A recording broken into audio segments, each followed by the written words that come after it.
to see, a lot to do.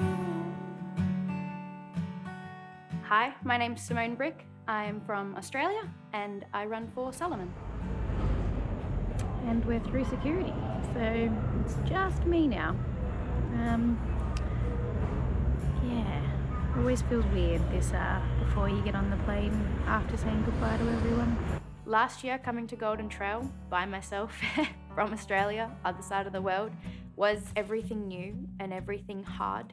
And it was incredibly scary getting on the plane, knowing that I would be alone for the next 3 months on the other side of the world, on different time zones. And I really struggled because I have relied so heavily on my support system back in Australia, and there's a lot of comfort in being around people that know me and know how I work and also what I've been through. That was the way forward. That was always where I needed to be, just because I couldn't stay stuck where I was.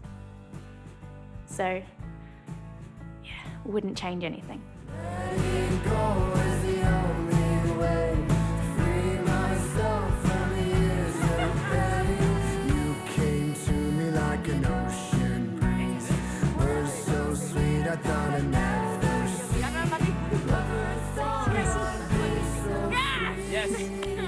Before travelling to Strunda Golden Trail this year, I had a few months to prepare, and that itself I was really excited about because it's been a while since I've had a few solid months of just training. So I was putting together some of the biggest weeks with the most climb for a long time there and feeling so excited about 4 weeks out and pinching myself at thinking it would all go really well to plan. But lo and behold, we live in a world where COVID exists. So I think it was 2 weeks almost to the day before my flight and 3 weeks before the race that I got COVID, and I got real sick. Oh, yeah, it's 1 week till race day. I'm on the race course, and every time I try and run uphill at all, I just can't. Oh, fuck. I'm not sure this will ever see the light of day, but... And I know, like, I am so self-assured in my support system. I know that no one's going to judge me on the result next week.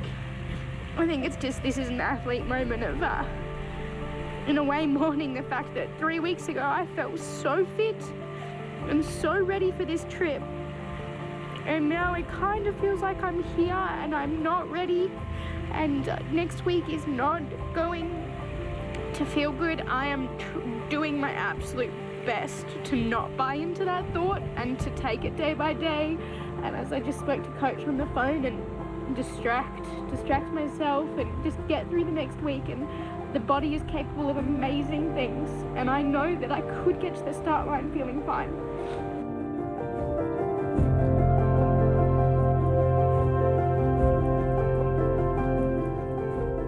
I'm Bart Przedwojewski, I'm from Poland, and I run for Solomon. My plan during pre-season was to train in the Canarian Island to be ready for Golden Trail World Series, but a few days after arriving there, I couldn't run properly. I got sick and I didn't know why, so I decided to back to Poland to get some medicals. I visited a lot of specialists, but no one was able to find what was it. I finally decided to ask Ward's program, and they told me that probably I was overtrained, so only one way to recover for that was by stopping 2 months. It's so common when athletes turn pro that they suddenly become injured. They have all this free time, and the temptation is to start training hard when actually you need to be using it to rest. Bart overtrained, and because of that became injured and missed the first 2 races of the season that he was desperate to be at. To come Stranda, not only does he need to perform well, but he has to then race the rest of the series to make sure he has enough points to get to that final. Emotionally, I got really sad. Last year, I quit my job to have better training and be on the top, But now I was finding myself without running for 2 months.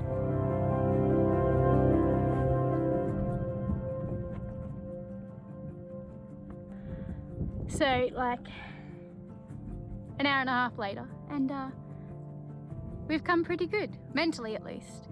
So, it's amazing the highs and lows, even just in one sort of run. I'm well past the highest point of the race course, and the race course is insane. Like, it's everything I love because it's so damn hard. Like, it is just kilometers on this sort of stuff, which I don't know if anyone really knows how to run on properly and not die.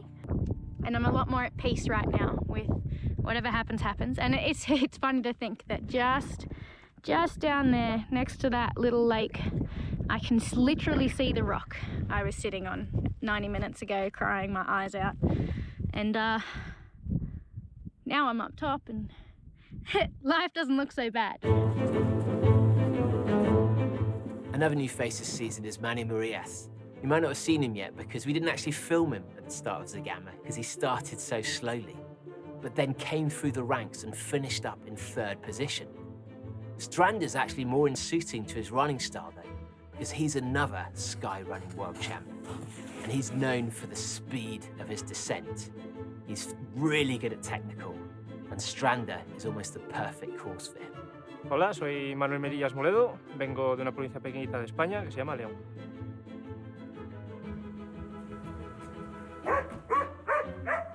Bueno, este año la estrategia me ha estado funcionando bien, entre comillas. En Cegama fue una estrategia bastante buena, tiré a lo seguro. Normalmente mi estrategia es tirar a morir y a ver qué pasa. Sé que aguanto, aunque tire a morir, pero en Cegama tiré a lo seguro, quizás no lo ideal para ese tipo de carreras. Podría haber hecho mejor tiempo, pero también podría haber hecho mucho peor. Pero la estrategia siempre se va de menos, o sea, intentar guardar una bala y, vamos a decir, si son 3 horas de carrera, hasta la hora y media, las 2, y la última hora hacerla a dolor. Y juego mucho con eso, juego con los kilómetros y con el cansancio de la gente, porque la gente últimamente anda muchísimo, son unos máquinas y cada vez hay mucho más nivel.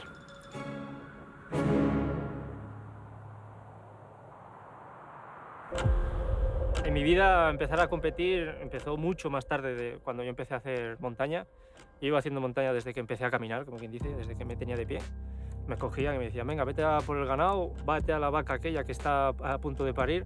Después, claro, ya tuve que marchar un poquitín de casa para estudiar, siendo muy pequeñito. Y después, entre medias, empecé a jugar al fútbol. Y mi inicio para hacer atletismo fue para mejorar el fútbol. O sea, quería ser más rápido, quería ser más ágil, y el atletismo viene muy bien. Pero sin darme cuenta, empecé a combinar el atletismo con la montaña y hasta el día de hoy. Entre medias de empezar a correr por montaña, unos 8 años después, me lesioné. Fueron unos 3 años. Primer año, año y medio, hasta que me operé, fue difícil porque era correr y estar lesionado o cojo durante semanas. Vivía con dolor. Eso mentalmente es una tortura, pero una tortura que no os imagináis. Es el humor te cambia la forma de ser, todo. Al año o a los 8 meses de la operación me fui a vivir a una caravana, a pensar, a estudiar, a leer, a informarme de todo y a tener paciencia para poder, haber llegado el día de hoy, que estamos a 2022, pues estar lo más fuerte posible después de haber pasado una lesión que tan solo el 30% de las personas que la tienen se recuperan.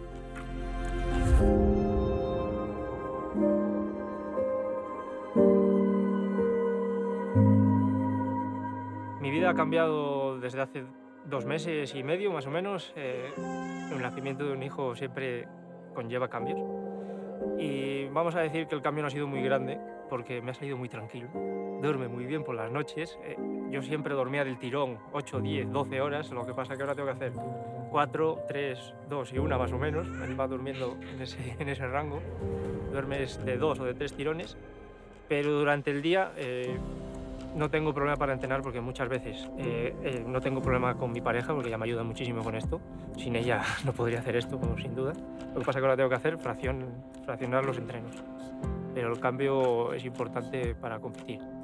Se ha complicado todo más, pero soy muy feliz. Mucho. O sea, los cambios de mi vida han sido siempre para mejor.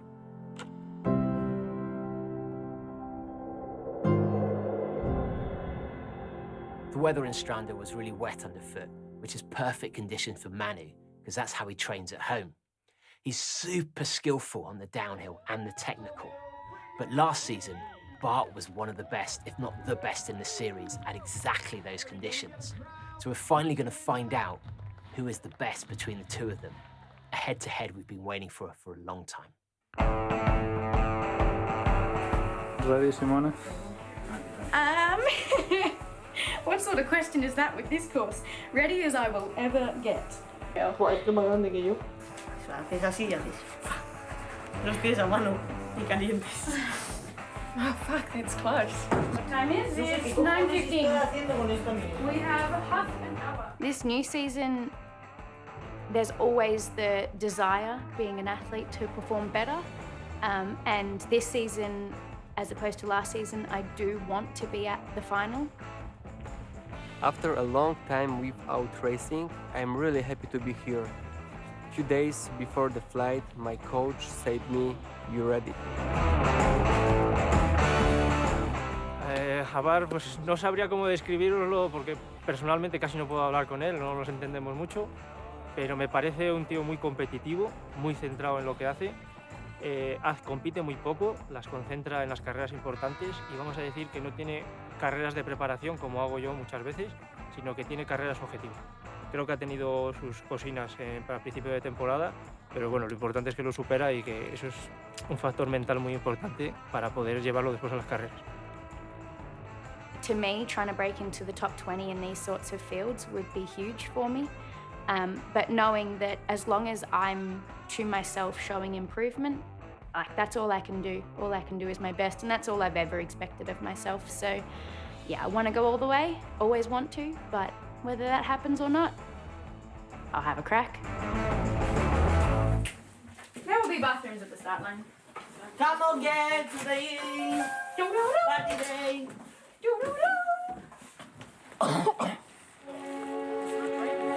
It's not raining now. Before running full stop, like, life was interesting and a little horrible. Trail running itself, when I started trail running, I still view as a turning point. To me, I think I would count as the ultimate healer in a way, or a part of it, just because it challenged me in new ways. It taught me so many new things about myself, and the community is like nothing else, both in Australia and internationally. I think I found a home, and what I was missing at that point in time was a place where I could be myself, be celebrated for being myself, and I found that within trail running.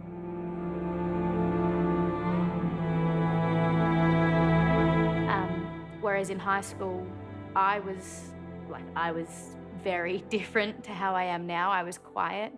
I think I had depression from the time I was 14, and I really struggled, and I also had a lot of medical things probably that were undiagnosed, and I always had the mindset of an athlete my entire life. I've always wanted to compete. I think I always had the mindset, but I always had roadblocks put in my way, one of which was that I grew up overweight by quite a long way, and I couldn't physically run very well, or as well as I would have hoped. I completely lost myself just because I didn't have anything to aim towards or anything to let out that competitive energy. And by the time I was 18 and left the structure of school, I fell apart. I decided to try and get fit.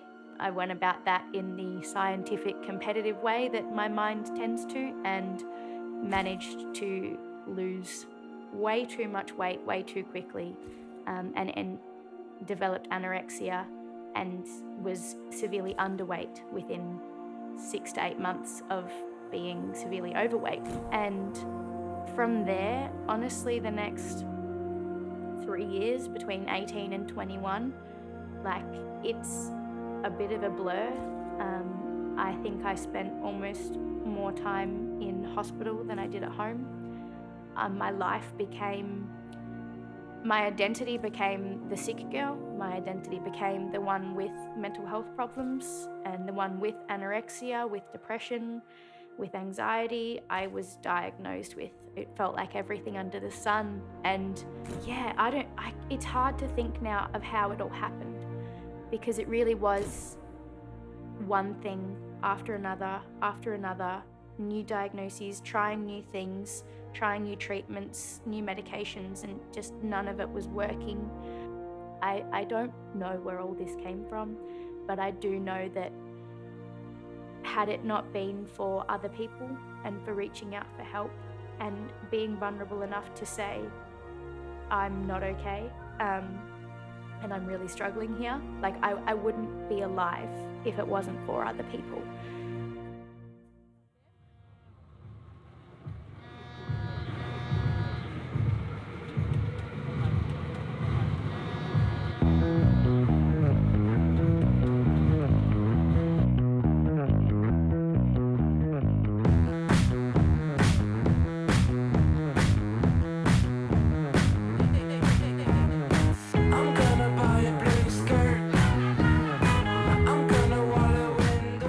After the race start, I decided to push hard because I was feeling really good. So the first part of the climb, I was leading, but the gap was really close. We arrived at the summit, Jonathan Albon, Davide Manini and losing together. From there, I knew the downhill is very technical, so I would have to take a risk if I want to be first at the finish line. Bueno, en Stranda yo me planteé allí, no tenía pensado ir desde un inicio, pero le pregunté a Anders, que es allí de Noruega, y me dijo, si quieres hacer una carrera de montaña en las Golden, esta es la que más montaña va a tener. Si llueve encima va a estar divertidísimo. Y a medida que me iban contando, yo iba escuchando a los corredores que estaban allí para las Golden y todo el mundo estaba temblando por la pedrera. Y yo, pues si durase en vez de 1 kilómetro, que hubiera sido 10 kilómetros de bajada así, yo... Porque claro, llegué arriba al pico a 2 minutos de Jonathan, llegué al final de la pedrera esa a 50 segundos que lo tenía allí, pero se acabó lo difícil. You can see John Albon. And guess who's in second now? Who took advantage of that descent? Manuel Merias. Actually, he's together with Bart. So he caught up with Bart, but couldn't quite pass him yet. The first part of the downhill after turning at the top of the rocks was, first of all, relief, because their cardiovascular, like my cardio-wise, it's not hard because it's so technical. So there I actually felt like myself again, and I started moving a lot faster, and girls that had just passed me on the uphill, I caught up a few of them really quickly. I tried to switch off my brain because I'd never run on rocks like that before. I just remember in the space of the 10-kilometer downhill, I fell 15 times. I was just fall up. And I think I learned in that race that as long as you fall forwards, you're falling towards the finish line, so you're making progress. And if you bounce back up and keep moving, then the pain goes away usually pretty quick because the adrenaline just gets you going again. And I laugh at myself a lot. Like, I think there's even footage of me just laughing at how ridiculous I looked and felt. And I know I'm not technically proficient on a good chunk of the technical terrain, but I find a way. And I think that's how I approach a lot of things in life, is if I'm moving forward, doesn't matter if it's on my hands and knees, or if I'm running, or if I'm face planting, I'm moving forward, so I'm happy.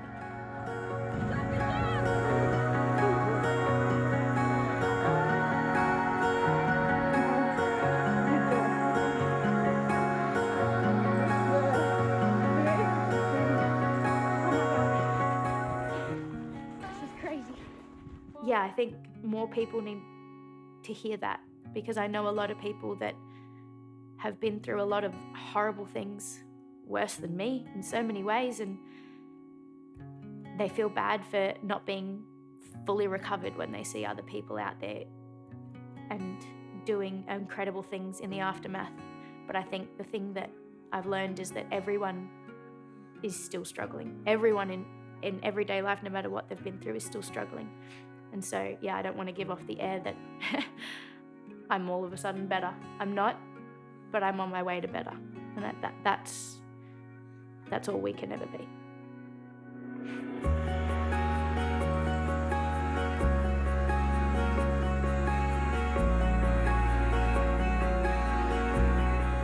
During the downhill, I had really bad crash. I was thinking about dropping, but few seconds later, I saw I could run.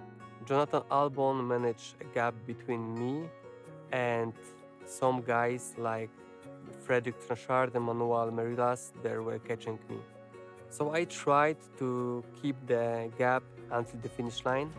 And 2 kilometers before the finish line, I saw Manuel Merilas. He was 10 seconds before me. We were both pushing very, very hard. Detrás tenía a Bart, que me planteó una batalla interesante. Yo creo que este año ha sido la batalla más mantenida en kilómetros, porque fueron unos 15 kilómetros en los que lo veía o justo delante o justo detrás, pero en cosa de segundos.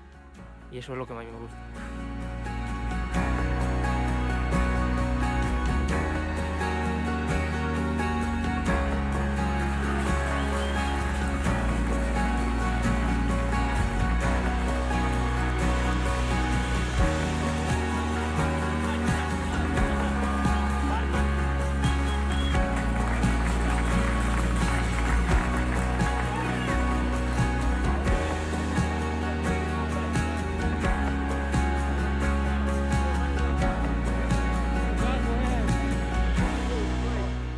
Trail running, I feel like it connects me to nature. It connects me to the world in a much deeper way than anything else I've ever done in life.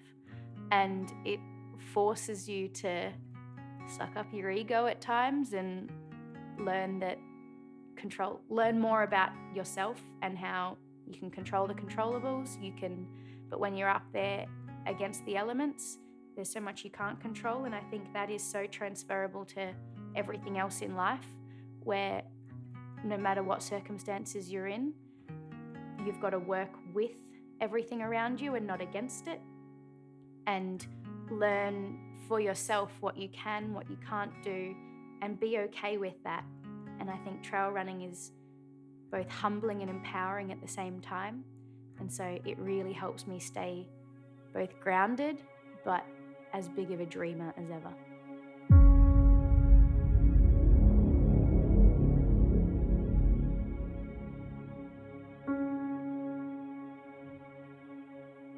It's really hard for someone at home to understand just how hard it is to run on a route like Stranda. Not only do you need to be fast and strong, but you need to be so technically gifted. If most people went up there, they'd have to walk down and would still fall over. But the difference between that and running a road is massive. Ninka last year proved that she was a good trail runner, almost the best in the world. But she still had a huge talent at road running. And this year she's trying to do both. Not only has she done well at Zagama, but at Rotterdam she ran 2:22, breaking the Dutch record in her second ever marathon.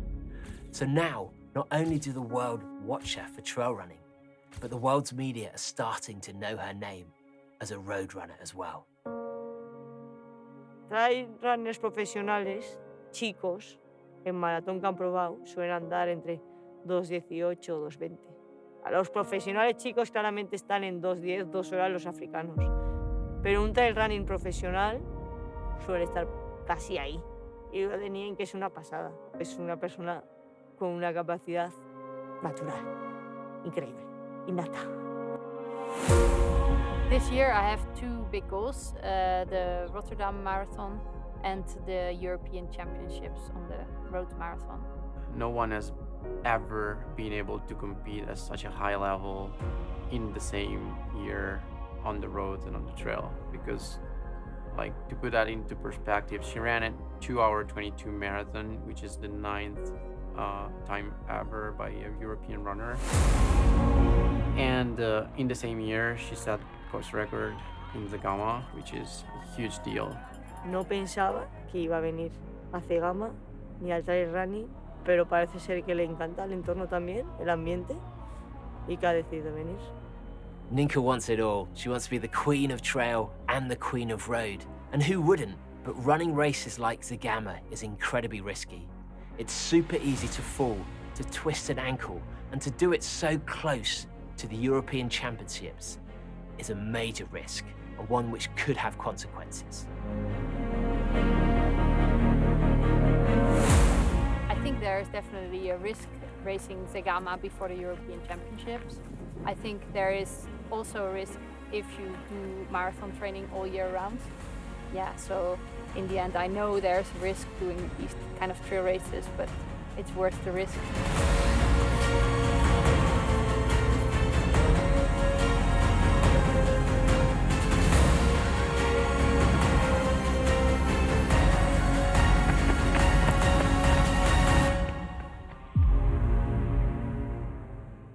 The fourth race in the series is Sierra Zanao. Anyone can win here, whether you're a road runner or a trail runner. I think if you combine, it's way better. He says no. It's either you go home or you train. So he doesn't care. We will beat the Europeans. Yeah. Because we believe in ourselves and we trust in ourselves. Yeah.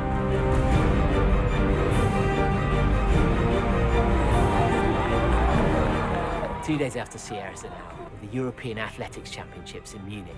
That shows how deep she's able to push. I really want to at least get a medal.